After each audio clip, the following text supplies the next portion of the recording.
Hey guys, Romie here, so please like, comment, subscribe.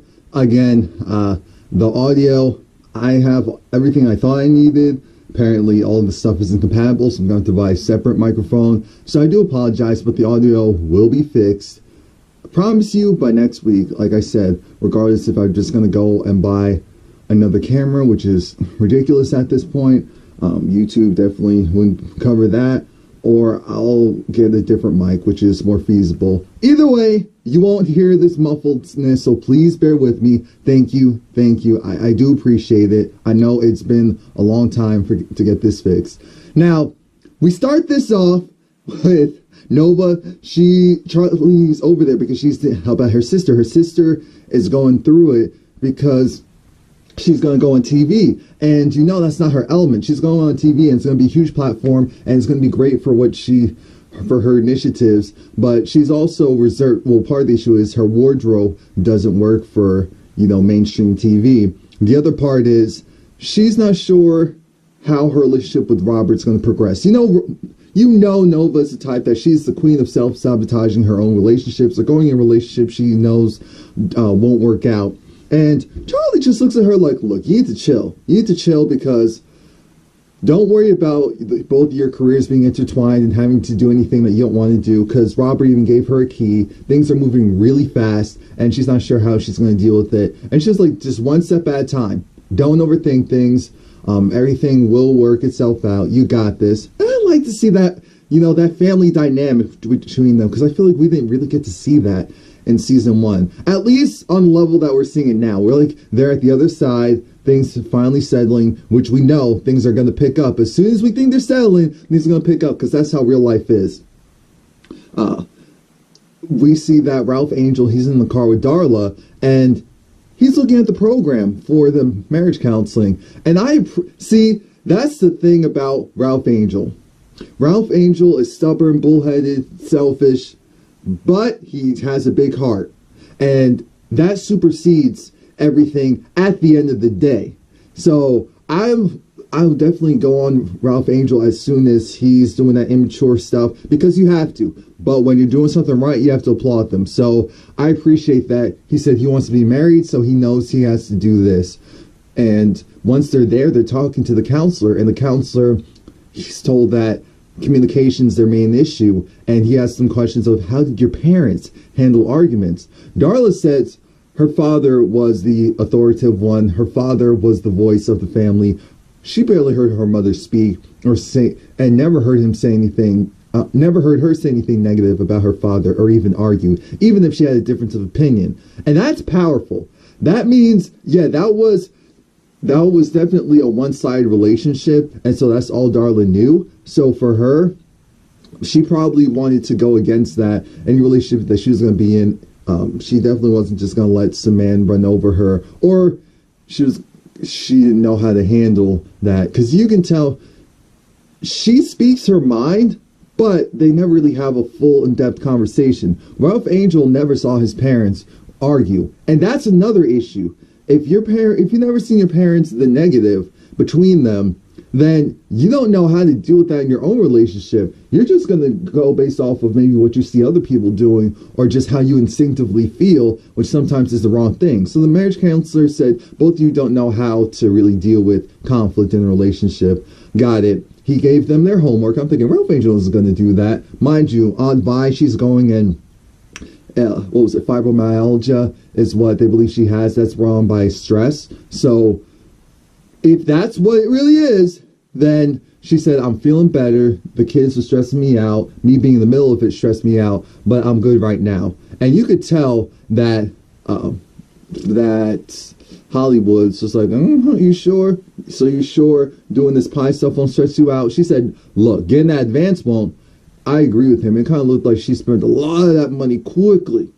But my whole thing is, I thought Charlie will have talked to her about going to, okay, she's going to need help. The amount that she's going to have to do, she's going to have to hire people. She's going to need a bigger oven. That's just what's going to eventually happen. We see that Remy's talking to Charlie, and she's going to throw this fair for the community. Her mom is in agreement with it because she's trying to figure out, so who's going to pay for it? Who's going to, with your mill and with the farmers that you currently have at the mill, that's a good start, but that's not enough to cover everything that you want to do at this point. And even though she has a point, it's really frustrating because it's like everything isn't about dollars and cents. Yes, you have to make sure the business stays afloat and it's profitable. Absolutely. But her point of view is so business oriented. This is the safe way of doing things. You have to take risks, which is what Charlie's doing. All of this is a huge risk. And she tells her mother she wants to build up the community. And this is a great way to do it, aside from employing the farmers, also bringing the community closer together. And you can tell her mother doesn't really understand that concept, but, you know, Charlie's putting her foot down. She's putting it down in a respectful way. So her mother's just like, okay, all right. I mean, what else can you say? Because she's not saying anything wrong. Then was her name Lori? I believe Lorna. Lorna is Charlie's mother. Lorna goes and meets up with Micah and his girlfriend Kiki, and you can tell that she likes Kiki. Kiki is definitely interested because, you know, when it comes to art, it's like, oh, that's great. Now, Kiki has apparently essentially like a vision fund of things that she wants to go and do, and one of the things is she wants to see this really great art piece in Spain. And Michael was already there. You could tell he probably didn't appreciate it like how Kiki would have. So that's why he was trying to downplay it. It smells like, yeah, for his 13th birthday, a lot of his friends were having bat mitzvahs. So I wanted to do something special for him too. And I'm thinking, okay, that's cute and all. Their relationship's really nice. I like how Micah and Kiki interact, and I think the grandmother agrees. So we're all good on that front. All good on that front. Nova's going dress shopping. She doesn't know what to pick, so clearly she probably never really does this type of shopping. There was a picker who goes and helps pick out some things for you. He's like, I need stuff for TV. It's like, okay, no blacks, no reds, no overly stripes. Got it. While that happens, she gets a call from Robert, and Robert again talks about how he's giving her this key, and you're going to be in the city, but why are you staying at the hotel instead of staying with me? She said, oh, the venue's paying for it, so you know, why not? And so Neil's like, oh yeah, we might as well go and milk that, as in it was his too. And she got silent. Robert caught it and said, okay, what's wrong? And then she's just like, oh wait, I'm busy, I have to go, and hangs up. I said, first of all, that's really rude. That is really rude. So that's one. Two, I'm glad she didn't say anything then, because I feel like she would have put the nail in the coffin in their relationship if she said how she felt at that point. So that's why it's actually good sometimes to not just say what's on your heart at the very moment. Next thing we know, Charlie, she's at this golf court, and she's there because, you know, her mother loves to golf.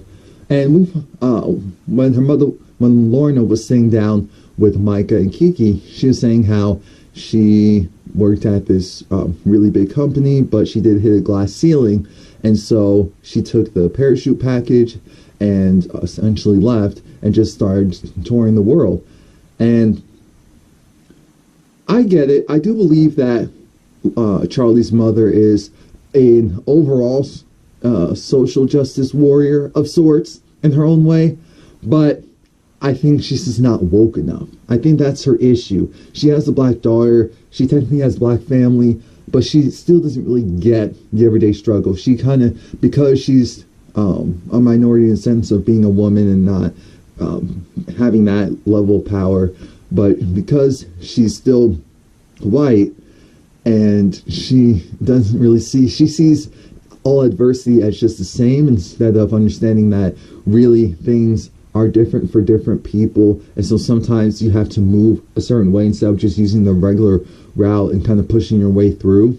Because when she's talking to Charlie and they're at the golf course, Charlie saw that essentially all the workers were black, and she was like, I don't see anyone else like me here. So then Charlie said, wait, her mother said, you know what? If you want to do something big, then why don't you go and become a member here? And that is true. Sometimes you do have to start where They are, and when I say they, I mean the original oppressors.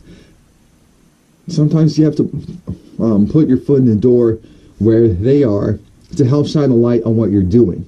Continue to do what you're doing, but all visibility helps. There's this guy who has 20 acres who goes and meets up with Charlie and said that he's interested in her mill. And I'm thinking, how much capacity would her mill need to increase in order to do that? But if the money's coming in, then it doesn't matter. You can tell that her mother set it up. Charlie's really happy. But this man, he's distant cousins of the Landings, and Landrys or whatever. And he said they, for whatever reason, we have bad blood. So, and I'm thinking, okay, do your research on him first. Make sure there isn't some foolery. Do your research on him first. But look, a win is a win is a win. Ralph Angel, he's in school. He's at the class that Remy's teaching. And Remy's talking about, why do you spray down pesticides before and not after on the crops? So Ralph Angel, just like, you do it because it works, essentially. And even though he's right, Remy wants to show the class how he's right. Because originally, the girl in front of him went and took his answer. So then when Remy wanted an explanation, she was like, oh, this guy, I actually, took it from him. And I'm thinking, ugh. So you're going to put me on blast? And you're going to steal from me? You're not doing me any favors. You can tell Ralph Angel was a little embarrassed by that. It doesn't take much. He's a really sensitive person.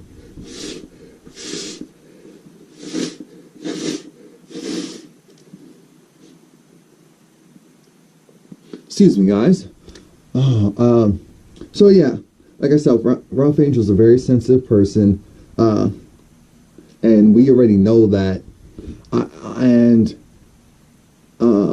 Let's see, what was the next thing that happened?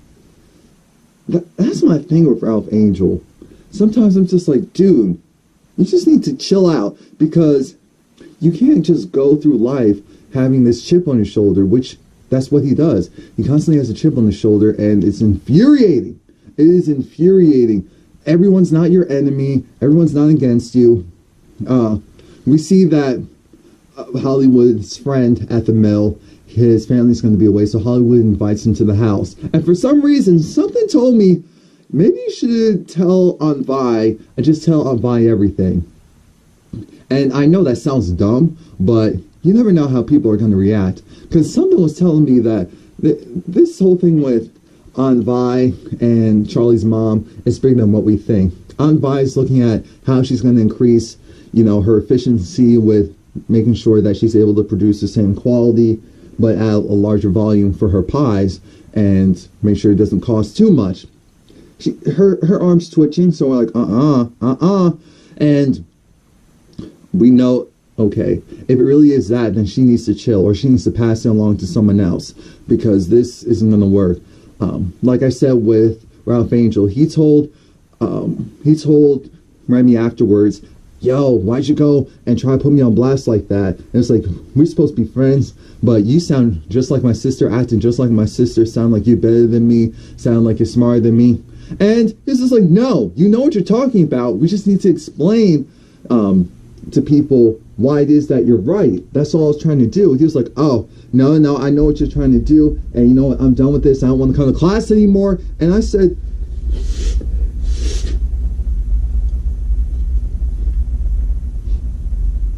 that's exactly what an immature person does. Oh, you're picking on me. Now, later on, I will give Ralph Angel a little bit of something, but that's it. Nova goes and barges into Charlie's home. So it's like, oh, I have some clothes. Can I go in the back and just change them, and then I can show you? I'm just like, oh, wait, because her mother's there. So Lorna's there, and I was like, hi, Nova, how are you? I'm okay. Look, and then a conversation that needed to be had finally happened. We find out that Charlie's mother, she didn't take Ernest away from Nova's mom. Nova's mom gave Ernest away. Nova's mom was just like her, through and through. She was a free spirit. She wasn't sure if she wanted to just be held down in a monogamous relationship. She wanted to explore. So that meant that she couldn't be with Ernest one-on-one. So then they had a falling out. And because of that, at the time, no one knew that she was pregnant. Once that became a reality, she still wasn't trying to have Ernest back. So it was Nova's mom who was the one that was like, look, I make the rules, I call the shots. Ernest left, and that's when he met Lorna, and all he would do was talk about, Nova's mom, and you could tell he was still in love with her, but she wasn't sure if she was still in love with him. And then she told Nova, do you really think that I could have taken anything away from your mother if I wanted to? Even if I wanted to? Just knowing her. Do you think? So I said, wow, that's big. And so then there was the other thing of now Lorna was pregnant. And so it was this huge love triangle, and it wasn't set in stone. And I believed her. I really did believe her. I felt like at this point, especially with Ernest dying, that there's no real reason for her to just lie. And I always felt like there was more to the story, and that it was one of the things where people just didn't talk about it, so then you never really knew what was going on. And you could tell Nova was just thinking, because she was looking at her and said, 1, I do believe you. 2, I was mad at you because I felt like I was supposed to be, but I didn't really have a genuine reason. And that spoke volumes to me, because she was telling that a little bit later on to Aunt Vi, but that was really powerful. And I'm glad that they had that moment. I'm glad that Nova was mature enough to allow Charlie's mother to just get that out, because some people have been like, no, I want to hear it, but she never really knew the story. So that's the other issue. Now we get to some mess. Hollywood's friend is there, and he goes and thanks thanks Viola and leaves.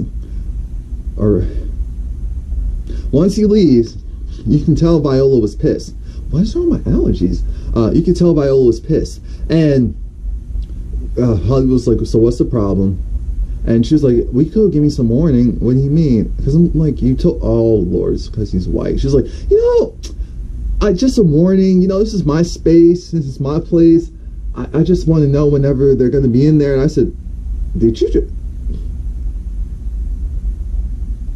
I said, oh no, you're one of those black types.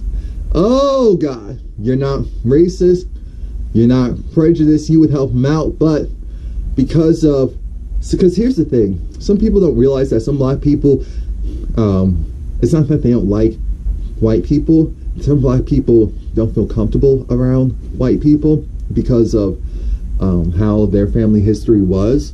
And then they grew up in an area where it was never really integrated, so they just caused them to feel a certain way. And I said, oh, so is that partially the reason why you don't like Charlie's mother? I thought of it myself. She said, oh, we come from 2 different generations as far as Hollywood and herself. Hollywood said, no, that is not a generation thing. And I'm glad that he said that, because we know people from my generation, they're, white civil rights leaders.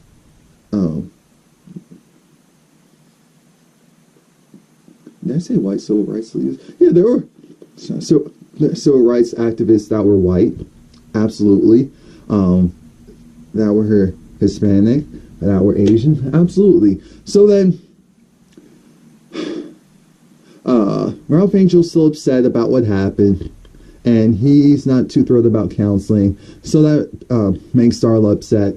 They're at the High Yellow, and side note, when Lorna was at the High Yellow and was like, oh, so this is the restaurant that Aunt Vi runs. She was like, yeah, but she's off today. I said, she better be.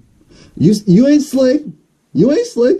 I respect you for standing up to her, though. I do respect you for that. Now, Remy comes in. He's trying to talk to Darla, and he tells Darla, look, Ralph Angel may be upset because of the fact that at the class, Ralph Angel could hear it. So then he went over there, and he was still upset. I was like, see, you were talking down to me and making fun of me, and, school, I don't need school. But then Remy, again, because he's the adult, he backed up and did something I would have done.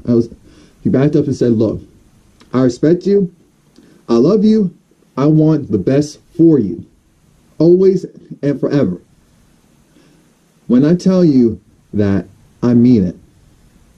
So, I am sorry that I made you feel small. That I embarrassed you, I made you feel small. I do know you, and this is where the point I will say.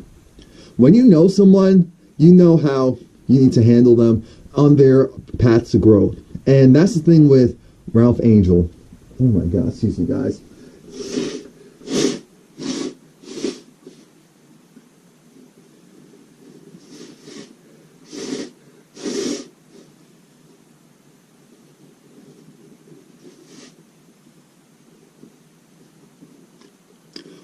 There's some people who you know that they're the types that you have to treat with kid gloves, and you have to come at them a certain way.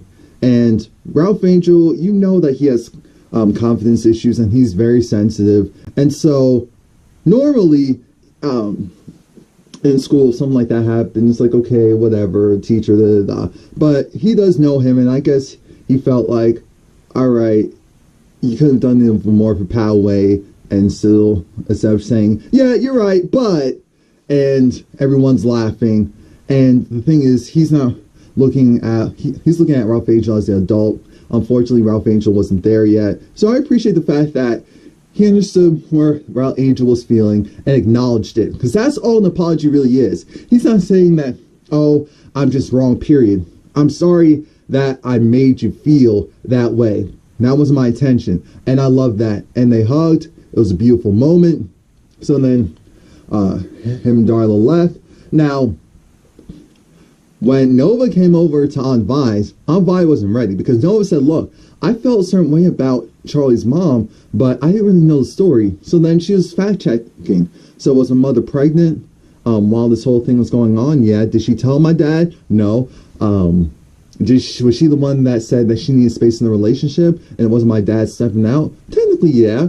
So why are you mad at Lorna? Well, you know, she knew that they were meant to be. Everyone knew. So I just felt a certain way. And so then it's like all this time, I learned to not dislike her because of you. I didn't actually form my own opinion, and that wasn't fair. She said, okay, whatever you feel. And then Aunt Vi was saying how, because Nova was there to give her some ailments, you know, a little bit of ganja, a little bit of other medicinal herbs for her hands. And she was also letting her know, so why are you upset? Well, Hollywood had his friend over, and, you know, his friend was white, and I wasn't expecting that. You know, I just don't want them in my house, in my space. It doesn't really make me feel comfortable when I don't know them like that. And I said, in general, having people over that you don't know, I get that point. But then Noah called and said, wait a minute, so you have a problem with white people, kind of. She was like, and is that why you don't like Charlie's mother? He said, well, to be honest, technically that could be one of the reasons. I said, oh no, we're not doing this today. I'm glad they are showing that, though. That is important to show that there are people who do feel that way, and it's better to stop pretending like it's not real. And so I like that part. But when Nova said, you know what, maybe I feel different about her, Vi was like, thank you for the ailment, baby. I'm going to take a bath. She was over it. She was over it. She was done. Now, Lorna, Aunt Vi came over to Charlie's place again. Lorna was still there. And she was just like, wait, I'm sorry I didn't come back. My feelings were so hurt about Ernest, and I just didn't know how to really say goodbye. And she was like, she loved him too. And Aunt Vi said, you know, I know. I know. And, you know, baby, because Lorna was starting to apologize, and Aunt Vi said, look, this is a two-way street. Sometimes people unintentionally hurt others, so I have to say the same thing. And that was her way of apologizing, saying sometimes we unintentionally take things out on other people when we don't mean to. And I appreciate the growth. Hollywood finally finds out, because he essentially is like getting a larger job opportunity, and his friend's there, and his friend's like, yeah, absolutely. Hollywood says he can't take it because they found out the investor is the Landings or Landry's, and Hollywood said, I can't do it. Of course, he can't tell them why, but he's just like, no, I can't do it. And I said, Hollywood, he's such a stand-up guy. He's such a stand-up guy. But first things first, you need to tell them because something's going on, and you need to let them know, period. Don't just say, oh, I'm out of work just because. Let them know and let them decide how they want to handle it. Because who knows? Maybe working for the enemy, you could find out some stuff. Who knows? And that's how my mind works. So Darla and Ralph Angel, they make up. They're actually doing the trust exercise where Ralph Angel's leading her and she's just listening to his voice, and they're going around the house and she's blindfolded. And that's really cool. I feel like a lot of couples should do that because something like that speaks volumes. Nova goes to Robert's place and he's like, hey, what's good? Well, I used my key. Well, that's fine. And then Nova essentially says, you know, I was trying to make my relationship like my parents, but I found out that relationship wasn't real. And so I was pushing you away because I thought because we were different, it couldn't work out. But it can. So then they embrace. And I appreciate it because I said, oh, so much growth. Please like, comment, subscribe. Come back next week.